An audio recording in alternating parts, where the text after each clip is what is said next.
Vedare tinokuchingamidzai zvekare kune chimwe chirongwa pano paZim Facebook Secrets and Confessions. Tadzoka zvekare nemamwe mamessages. Rekedzai tibva tapinda mumamessages edu atadzoka takakubatirai. Message yedu yekutanga yakamira sekudai so: hanzi makadi zvenyu mukoma, ndinokumbirawo kuti munge muchindiposterawo nyaya yangu makavika uchitupa changu. Inini hangu kutaura chokwadi vanhu vaMwari, I am not proud of the things that I did, but ndakatongoona kuti painge pasitomborinaka na plan and I had to do it anyway. So there's this other friend of mine, she was like the best friend of mine. So iye ainge aine murume wake, and murume wake uyu ainge achimuda nemoyo wake wose, but the problem manje in their marriage was my friend. Hey, friend yangu ainge asingatombonzwisise. She was the problem. She was saying kuti munhu uyu nekuda kwekuti takasangana muno muSouth Africa, plus ndichizonosangana naye ndainge ndichangobudawo mumarriage mangu, so saka I don't even consider him to be my real husband. Ndozvaaigara achitaura, ende ndaiti kana akangodaro chete ndaibva ndamutsiura, ndobva ndati asikana, murume uyu wamuri kushainira uyu mangwana munokwanisa kuzomufunga. Makambozvinzwa kupi kuti munhu anoti nekuda kwekuti takasangana muSouth Africa plus inini paakazosangana neni ndainge ndabuda mumarriage, saka haasi murume wangu wechokwadi ndeuyo wandakasiya behind. So she was like that. Apa aigara achingoti murume wandinokwanisa kungorespekta, murume wekuti ndiye akabreka virginity yangu ende ndiye achagara ari husband yangu kusvika narini narini. Handifi ndakamborespekta murume wekuti haatombozivi kuti chii chakaitika pakabva kumhandara wangu. Ndozvaaigara achitaura izvozvo. Saka ndaigara ndichingomuadvisa ndichingoti, look, this man that you see, that one, uyo wacho waunogara uchipembedza uchiti he is the one akakubvisa kumhandara, right now aripi? Kana kuri kunzi iye dai ainge achikorespekta, handiti angadai akati mukadzi wangu, iwewe ndiwe wandakabvisa kumhandara, unofanira kuti unge uchiuya tichigara tose. But right now he is staying with another woman, and haasi kana kutomboita take care of you, haatomborina kana basa newe. Chaakangoita ndechekuti akangokupa mwana ndokubva akutiza kuzimu, ukatevera ukashainirwa kuzosvika uchizosangana neuyu munhu wauri kuti hauna kana basa naye, haumurespekte. Haasiri here akakuwana uri pamahwani uchitambudzika, murume achikuvhairira achikuudza kuti kune vamwe vakadzi vakanaka kukudarika iwewe. Saka ndaiti kana ndikataura naye aitongoramba ari stubborn. Whenever I would speak with him, ndaitongomurakidza kuti munhu wako uyu, whenever you speak with him, when you want some money from him, iye anobva akuudza kuti ari kuda kutanga ataura nani nemukadzi wake waari kugara naye. Yet iwewe uri kuitiswa benzi rekuti munhu anokuudzira kuti munhu iyeye waugere naye, saka anozviziva here kuti ndini ndakakubvisa kumhandara. Iwe wobva watotora zvinhu izvozvo wobva watozviisa musoro mako, then wobva watanga kumuona sekunge asiri murume akakwana, and you are mistreating your own husband, saying kuti nekuda kwekuti he is not the first one waukarara naye, saka haukwanisi kumupa ruremekedzo rwaunopa murume akatanga kurara newe. So mukoma, ndaingoramba ndichingomuudza kuti right now he is respecting mukadzi waagere naye, because each and every time paunomukumbira mari anobva ati ndoda kutotanga ndataura nemukadzi wangu first. But iwewe kana achikuudzira zvekuita anotokuudza kuti unofanira kuti unge uchidai. Dzimwe nguva uchitoshandisa mari yemurume wako uchiitiswa zvinhu zvisina kana basa. So mukoma, as for my friend, she never listened. She was very stubborn, and that guy really loved him a lot and was willing to do anything for him, like anything. Mukoma Nash, at that time, that was when I thought kuti munhu uyu kauyu atoenderera kumberi, munhu uyu ndoda kuti ndinge ndichimudestroyera marriage yake. At that time when I thought of destroying a marriage, iye manje ainge akambotiza murume, but akatiza murume wake nesikeri, because akaita manje akabva azoenda kuprovinsi kwainge kuchigara ex-husband. Mushure mekunge atombondibvunza kuti zvandikuda kuita izvi zvinoita here, ndikabva ndati hazviiti. Munhu uyu unozviziva kuti ane mukadzi, yet iwewe uri kunzi huya nekuda kwekuti mukadzi wacho iye ari kuzimu ndopawava kunzi chiuya anodi kuti unge uchiuya kana mukadzi wacho aripo kana achinyatsokukuda, but ainge ari stubborn. Akabva aenda kuya achinovhizita the ex-husband, because the ex-husband yainge yati if you want money urufanira kuti unge uchiuya kunoku mukoma, and that was not even a lot of money, it was even less than 1,000 rands. Friend yangu uyu ainge aine madrama. Sure unganzi iwe uri kuJoburg ubva wanzi uya utore 1,000 kufambira 1,000 from Joburg to Eastern Cape ndokwainge kuchigara ex-husband yake. Saka akatotravela mukoma, akatoshandisa mari yakatowanda kudarika mari yaakazodzoka nayo. And I was like, are you even okay upstairs? Because ndakamuti mubvunze munhu uyu kuti iye ane mari. Ndopa akabva anditi munhu wacho ari kuti mari yacho kana 1,000 haisviki. Ndikati dzirimo here sha dzakanyatsokukwana? You mean kuti you want to travel just to get 1,000 and the money that you're going to use, mari iyoyo inenge yakatowanda kutodarika mari yacho yauchazopiwa neex wako uyu. So what are you going to do there?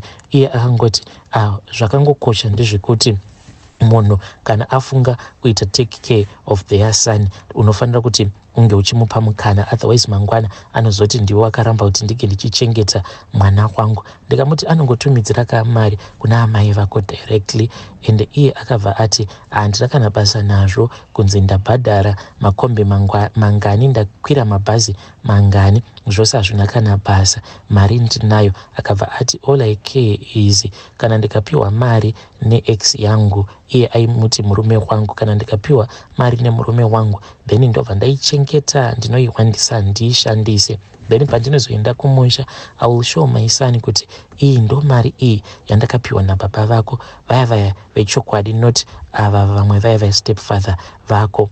And Mkomanashi, this was like after 2 years when her new husband was taking care of the son that she had with another man. Mwana achiendeswa kuchikoro achiitwa sei, but paakandiudza mashoko iwayo ekuti iye anotoudza mwana kuti the guy that she was staying with is not the real father. Apa ari iye anofondoka achizamawo kuti ange achifadza umwe wake. So since I had all the evidence, munhu ndakabva ndamusiya akabva aenda, but in my heart mukoma ndakabva ndangonzwa kuti this guy ndikufanira kuti ndinge ndichimusunungura. So I gathered all the evidence and I then told her husband that this is what she had gone to do. Murume ye akachema, mukoma munhu waMwari uyu akachema, and I told the husband not to panic, not to call her, not to do anything. And ndaitoziva kutoti panguva yacho iyoyo tichitotaura ainge atori busy achitorarana neex-husband yake, because ndakabva ndazomufonera, ndakati ndamufonera kudaro because ndakabva ndatomufonera ndichitomubvunza kuti yainge iri sei, and ndichitonzwa ex-husband yake atori paside vachitoseka. So mukoma ndo pandakabva ndazoti anditumidzire mapictures, and she then sent me some pictures ndichitongomatumidzira kune husband yake. Saka Mkomanashi akabva azotosenda audio akabva ati usiku hwose shamwari handina kana kumbopiwa zororo, munhu achingondishandura, and right now I am waiting for him to return back from work kuitira kuti tinge tichipedzisa basa redu iri, achitoti kana zvainzi dai kwanga kuri kunzi handina dhepo ndanga ndichifanira kutoti ndinge ndichibva kunoko ndatova nenhumbu. So mukoma I kept the evidence ndichingoisendera kune husband yake Mkomanashi. Then the husband akafungidzira kuti maybe ndichiita zvose izvi ndainge ndichimuchiva, akanditi ainge afunga kuti ange achindita mukadzi wake. Ndikabva ndati no, it is fine, inini hangu handina mafeelings newe, but kana uchida ndinokwanisa kuzokutsvakira munhu, but ndichazokutsvakira munhu mushure mekunge wapedzerana nemukadzi wako. Akabva ati it is okay. So mukoma my friend manje akazoti achidzoka ndopa akabva azosangana nemamessages aya zvekare nemapictures apa murume ainge atotumidzira hama dzake and everything like that. Akataura zvinhu zvakawanda kana ndaita kumufeya. Mkomanashi akabva anyepera murume kuti ndanga ndikuri muno muJoburg ndiri kumba kwasisi vangu, and iye manje nasisi vacho vainge vatori squad rimwe chete, because even sisi vacho vaitofonerwa nemurume wacho vachitonyepa kutoti vari kuno kumainini, izvo munhu ainge atoenda zvake kueastern cape. Saka paakarakidzwa everything akabva angopusa, akabva atoziva kutoti information iyi yainge yabva nekwandiri. Ndakatukwa kani, ndakanhongwa mukoma, ndikatukwa ndikapopoterwa. Akabva ati uri hure, wazviita nekuda kwekuti uri kuda murume wangu, manje I am going to see kuti what I am going to do. Uri hure remunhu. Mukoma akandituka akati ndoda kukuendera kunguo tsvuku, but at that time ndakangoti mwarika ndimunoziva zvandazviitira. Murume uyu handina kana day randakambomuchiva, and kana kuri kunzi munhu uyu akazondiendera kunguo tsvuku nekuti ndazamawo kusunungura murume uyu ari kungoshandisirwa mahara nemunhu uyu anoita zvechihure, then let it be God. Ndikatongoti whatever, and I told myself kuti this man is suffering handimude, I just want to free him so that he can find another wife, but not my ex-friend. So mukoma, since that time that I destroyed a marriage, friend yangu akabva atanga kundivenga. We stopped being friends. Facebook kwake akaenda akandibloka, akadeleta mapictures edu ose nawo atainge takatora tiri tose. But nanasi uno mukoma zvinondirwadza sometimes, nekuti kana ndikasangana naye mutown ndinoita sekunge ndichayeredza misodzi, because inini naye we have been friends for a very long time. Just that ipapo mukoma ndakanzwa tsitsi ndikarwadziwa nemashandiro ainge achiita murume wacho. Murume wacho ainge achishanda basa rainge richirwadza, but at the end of the day ungodyiwa mari just like that, no mwana no what. Apa friend yangu iye ainge achitoziva kutoti ainge aine depo. So right now manje ndakazongomurongerawo umwewo wekumaraini kwedu, akabva atotumidzirwa mari, akabva auya, akabva atoitirwa mwana. Saka atovawo nemwana with the woman that he is staying with. As for my friend mukomanashi, atombodi kana kundiona. So handizivi kuti zvandakaita izvi, was I wrong or was I right?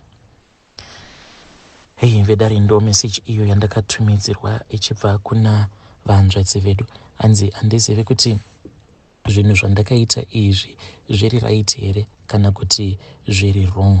Ngatizamei kuti tinge tichitaura navo vanzvadzi vedu ava mucomment section pakaipa. Rekidzai vatenda panyedu inotevera. Nyedu inotevera yakamira sekudai. So hanzi makadi zvenyu mukoma, ndinokumbirawo kuti munge muchindipostirawo nyaya yangu makavika chitupa changu. So inini mukoma ndainge ndava almost 5 years kubva zvandainge ndakaenda kuSouth Africa, but ndakazodzoka manje soon after COVID. So ndakati ndaenda kuSouth Africa mukoma, ndikabva ndaona kuti South Africa yacho yakatodhakwa, because zvimwe zvimabasa zvacho zvatainge tichiita nemari dzacho dzainge dzichitaurwa ndakatoona kutoti kudzokera kumusha it was far much better. Saka ipapo ndainge ndakaendawo neumwe mwana wemuvakidzani wedu ndokubva ndazomusiya, but he is younger than I am. Zvototi pandakatosvika kumba ndisina kana chandainge ndiinacho, kana amai vangu vakatocomplaina kuti zvaune usimbe. Saka iye akasara ndokubva atanga kushanda, but mukomanashi akabva azodzoka kumba. Paakauya kumba everyone could see kuti mukomana ava nemari, zvokuti iniwo ndakabva ndatomukumbira mari. But ndakati ndamukumbira mari akandinyadzisa mukoma pachaunga, because ndakatoenda pamba pavo ndikatomudza kutoti ndikuda mari ndinge ndichimbozama kujingirisa in my mind ndainge ndichizviudza kuti kana ndikawana zvekuhodha then ndobva ndambojingirisa. Saka ndakatoenda pamba pavo, apa painge pakazara vanhu pachinwiwa madoro pachiitwa sei, then ndikamukumbira mari akabva aramba akati handikupei mari plus. So ndakarwadziwa hangu ndikabva ndadzoka zvangu kumba. So ndakatoti ndakatorara zvangu, ainge ari masikati, then ndopa ndakabva ndazoona motikari yake ichipinda pamba pedu. Ndikatodongorera pai ndikati since munhu uyu ambondishainira gedzai ndinge ndichingosiyana naye. So akabva azobvunza kuti ndainge ndiripo here, then amai vakabva vazondidana. So ndakangoramba ndakanyarara, ndikatozomuona ava kupinda mubedroom mangu, then ndikabva ndamuti ainge achideiko pamba pedu, ainge auya here zvekare kuzondishainira. Akabva ati kwete mukoma, handina kuuya kuzokushainirai, but ipo paya ndaona kuti ndinofanira kuti ndinge ndichikurwadzai ndisati ndazokubatsirai. Saka ndakabva ndazoona munhu ava kuburitsa mari muwallet make, akaburitsa mari mukoma ndokubva azondipa mari iyaya. Akabva anditi mari iyi mukoma, handisi kuda kuti munge muchiishandisa for any business. Mari iyi ndoda kuti munge muchizoishandisa mubva manditevera kuSouth Africa. Ndakabva ndati paripo mufana. So akabva azongomukawa asipo apa. Ndaitofungidzira kuti maybe paainge achazodzoka kuSouth Africa ainge achazodzoka nini. So takazoti manje tava kutaura pafoni, then iye manje akabva azonditi Blazi, saka muri kuuya rini? Apa mari ndichingori nayo, nanhasi uno ndinayo mari yacho mukoma. So akabva azonditi nhai Blazi, saka kuSouth Africa muri kufunga kuti muchazouya rini? Ndikabva ndati I'm not sure mufana, painge paine zvandainge ndichida kugadzirisa plus passport yangu, ndainge ndisingade zvokuzoita border jump. Then mufana uyu akabva azondifonera a couple of days ago. Paakandifonera akabva anditi Blazi, pane zvandikuda kukuudzai. Ndikabva ndati ndiudze mufana. Akabva ati it is just that you are taking too long. Ndanga ndichifungidzira kuti ndichazokuudzai kana mauya kunoko. Akabva anditi Blazi, kunoko ndakaendawo kun'anga.